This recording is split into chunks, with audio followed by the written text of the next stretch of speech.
ভাবতেছো 2-3 দিন যদি বাড়িতে কথা না বলতে পারি আমরা ভয় পেয়ে যাবো। আরে বেটা, আমরা প্রবাসী, 1 মাস টাকা না পাঠাইয়া তোমার অর্থনৈতিক অবস্থা ডাউন করে ফেলামো।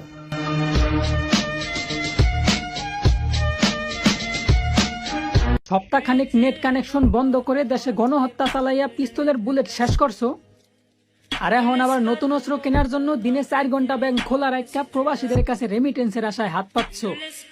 বাহ, খুব সোয়াবের কাম করছো। তো প্রবাসীদের পক্ষ থেকে একটা কথা বলি, শুনে রাখো, তোমরা দিনে 4 ঘন্টা না, যদি মাসে 30 দিনও ব্যাংক খুললা দরজার সামনে বাটি নিয়ে বসে থাকো, রেমিটেন্স কিন্তু পাঠাইতাছি না আমরা।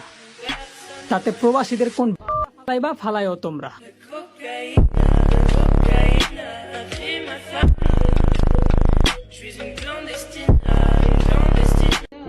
যদি আমার কাছে অপশন থাকতো যে আমি কি হয়ে জন্ম নিতে চাই, তাহলে আমি হতাম মেট্রো রেল, নয়তোবা বিটিভি ভবন, আর নয়তোবা ইন্টারনেটের সেই জাদুর বক্স যেটা আমাদের দেশের মানুষের প্রাণ ভোমরা, নয়তোবা হতাম রাস্তার পাশের ভেঙে যাওয়া রেলিং, আর নয়তোবা হতাম পুড়ে যাওয়া বাস। তাও মানুষ হতাম না।